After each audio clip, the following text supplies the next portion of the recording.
Hey, what's up, lightboltjoe here. Today we're going to discuss the Netflix original 2018 film Extinction. Michael Pena is the main character. Lizzie Kaplan's the main character.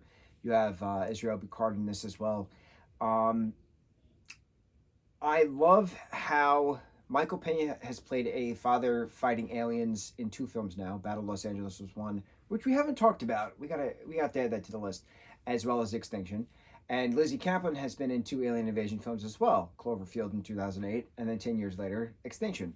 So I'm curious in 2028 if she'll do another alien film, because she does invasion films really well. She does apocalypse films very, very well. She's very talented. Mike's talented as well. Just in regards to everything, he could do drama, he could do action, he could do comedy. Very talented. So watching this, there's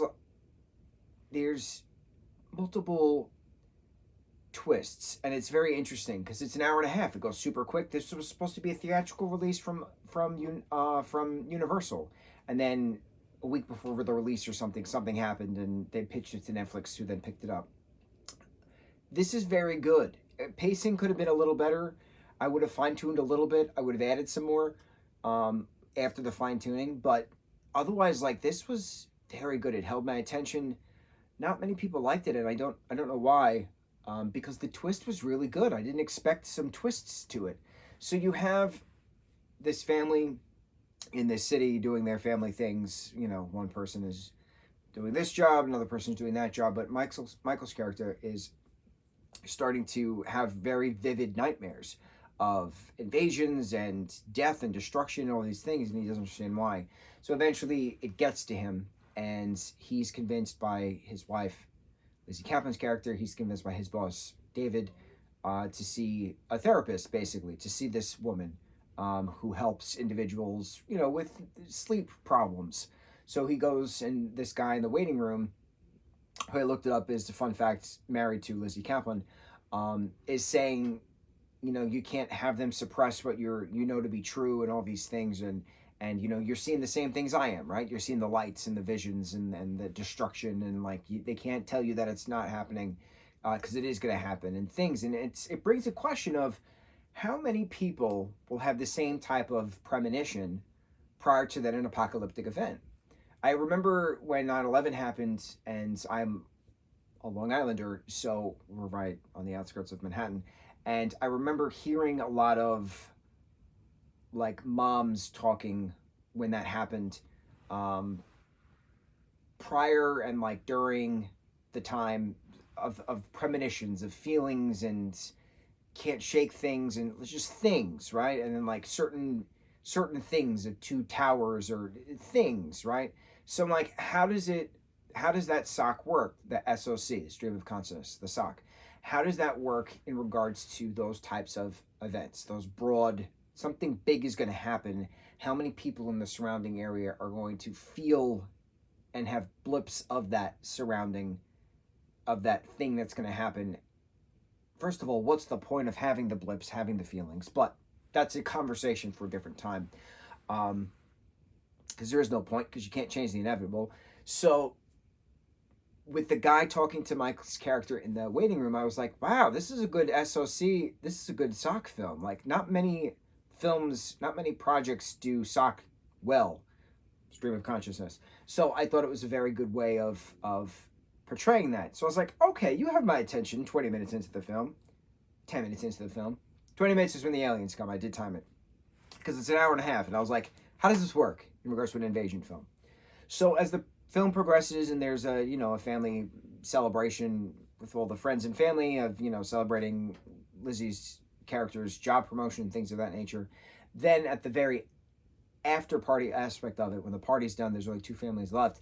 That's when the invasion starts, and the ships are coming through. There's soldiers plowing through this giant skyscraper that they all live in, and things, right? Apocalypse stuff. How do you hide from the alien?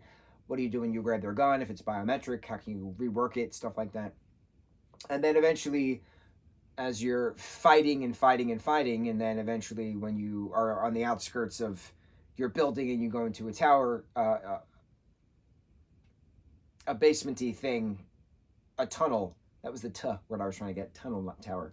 The tunnel outside the tower. What happens then when the alien who you beat is following you to get his gun back, and then you beat him badly and he has to take his helmet off and it's a human? Or it looks like a human. And then the question is, okay, well, if you look like me, where the hell are you from then? Right? And that's Israel's Bucard's character. So it's another interesting conversation piece. This is a good conversation film. Story progresses. You have to somehow inadvertently gain the trust of the alien to help you, by gunpoint, of course, to move your wife, Lizzie's character, to, the factory that they work at, the bunker that they're going to be staying in for the time being. And then there's more truths revealed when Lizzie has to have some quick kind of surgery due to a cut. And there's all this juices and wires and stuff. And then there's a revelation of, wait, you don't know what you are? And you're like, wait a minute, what am I watching right now? This is about synthetics. So the synthetics are the humans and the humans are the aliens. And I'm like, what? I was there. Certain films, I have to do something with my hands. I have to do an art project. I have to play Pokemon. I got to do something, right? I can't just sit and focus for however long. Some things I have to do something with my hands. This was not that film. I had to sit and stare and watch everything because I was very enamored by all these twists and turns on an alien invasion film. The aliens were humans and the humans were syndicates.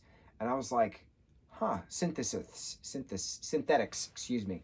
So the images that Michael's character was having is really the flashbacks of when humans created AI and the artificial intelligence was given bodies, semi-biometric bodies. And so how do you then move forward man versus machine? Well, eventually the machine's going to rise up to defend themselves, and they're stronger than the humans, and the humans are going to do a planet-wide evacuation, because that's possible, and move to Mars. So then the humans are now the Martians, coming back to Earth to claim the planet from the synthetics. And then it's a bigger question of, well, then what happens next, right? After this group of individuals escape on a train, after this group of AI escape on a train, what happens next, right? Is the battle for Earth going to be a human victory, a synthetic victory, a combo of both? Will they learn to live together? How does this work, right? It's scary in a future setting, but it's also very interesting in a conversation setting. There was 3 moments of this film where I said, meeting that other guy in the waiting room, talking about having the same exact dreams, stream of consciousness, crazy. Mask reveal of the alien, turning to be human look-alike, crazy. Trying to save Lizzie's character, of having the power source of Michael go into Lizzie via a cable. That was an interesting scene. Having those flashbacks and Israel's character saying, wait, you don't know what you are? Wonderful. I had no expectations for this film because I didn't really know anything about it. Nobody ever talked about it. This was from 2018. That's a long time ago. 2018 was a long time ago from 2025. Quite some time ago. I'm amazed at the twists and turns of this film. I'm saddened that it didn't get as much credit as it was due, but I'm also understanding because certain parts were slow and certain parts could have been tweaked a teensy bit better in regards to pacing. But other than that, I am very impressed with this original kind of thing because it felt like Twilight Zone, but on an original theatrical front, because I didn't expect it.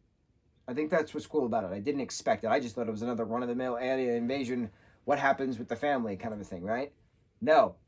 The aliens are the humans and the humans are the synthetics. Did not expect any of that. That was cool. That was very cool. Caught me off guard. It takes a lot to surprise me, and this film surprised me. 2018's Extinction, wonderful Netflix film. On to the next review. Mucho mahalo.